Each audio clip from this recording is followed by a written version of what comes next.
What happens when a single mistake from your darkest moment comes back to haunt you 5 years later, potentially destroying everything you've built?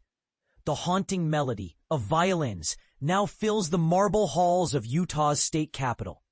But it's not a celebration. It's a desperate plea. Musicians have gathered in the rotunda, their instruments serving as both protest and prayer, demanding the return of one of their own, John Shin, a talented violinist whose American dream turned into an immigration nightmare. Just 7 days ago, Immigration and Customs Enforcement officers swept Shin away from his family, leaving behind a wife drowning in despair and a community grappling with questions about justice, forgiveness, and second chances. John represents everything we never expected this to happen to, expressed Nicole Marriott Fulner, an oboist who joined Monday's musical demonstration. If it could happen to someone like him, it honestly could happen to anyone. But here's where it gets controversial. Shin's detention stems from a 2020 impaired driving conviction, a charge he fully satisfied through probation, complete with documentation proving his compliance. Yet this single infraction has now made him what immigration authorities consider a priority target. Gabriel Gordon, violin in hand, made his intentions crystal clear during the Capitol performance. Every politician walking these halls needs to understand what's unfolding in their own backyard. This isn't just statistics. This is someone's life being torn apart. Danae Snow, Shin's wife, revealed the emotional toll that has consumed her since her husband's arrest. Sleep has become impossible. Food holds no appeal. The thought of him suffering in that Aurora detention center, while wondering if he'll have any semblance of life to return to, is overwhelming, she shared, her voice breaking with each word. And this is the part most people miss, the human story behind that 2020 conviction. Attorney Adam Craig unveiled the circumstances surrounding Shin's legal troubles, painting a picture far more complex than a simple DUI case. John entered the United States through his father's student visa program, later married an American citizen, but various circumstances beyond their control prevented timely green card filing, Craig explained. The timing of Shin's 2020 offense carries particular weight. Snow revealed that her husband was navigating the devastating loss of his father during that period. He was suddenly thrust into the role of family caretaker following his father's death, completely lost about how to move forward. Essentially drowning on grief without his anchor, Snow explained. Here's what makes this situation especially infuriating to supporters. Shin didn't just serve his time and walk away. He completed every requirement of his probation successfully, earning official certificates documenting his compliance. Yet immigration law doesn't recognize rehabilitation, only the conviction itself. He fulfilled every obligation placed before him.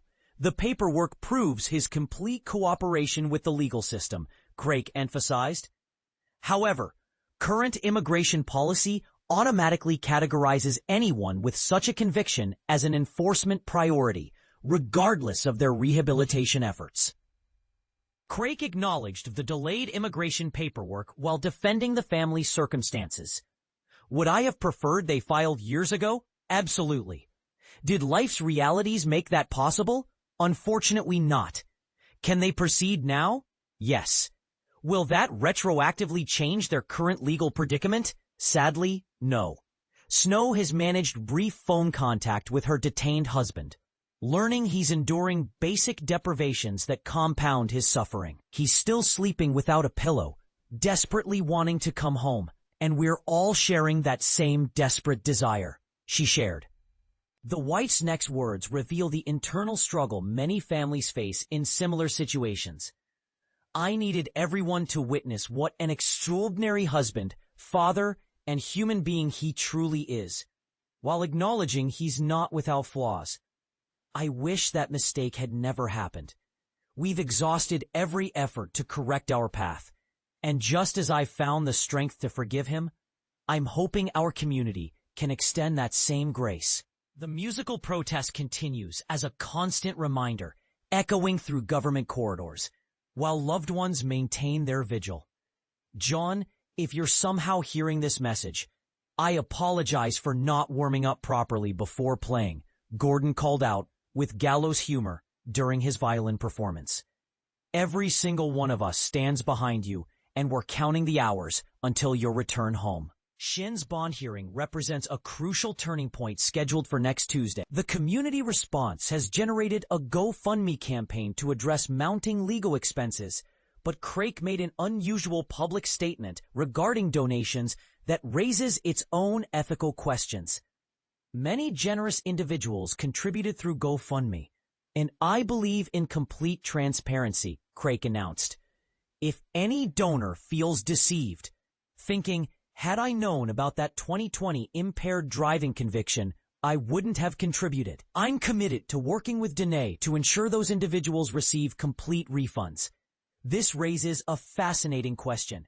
Should a person's past mistakes be disclosed when seeking community support, even when they've served their sentence and completed rehabilitation? Does withholding such information constitute deception? Or is it simply irrelevant to the current immigration crisis? What do you think? Does someone who has paid their debt to society deserve a clean slate? Or should past convictions always factor into how we view their worthiness for community support? Is the immigration system showing appropriate prioritization? Or does this case demonstrate fundamental flaws in how we handle rehabilitation versus punishment? The violins keep playing, but the questions they raise about justice, redemption, and second chances in America demand answers that extend far beyond one man's detention.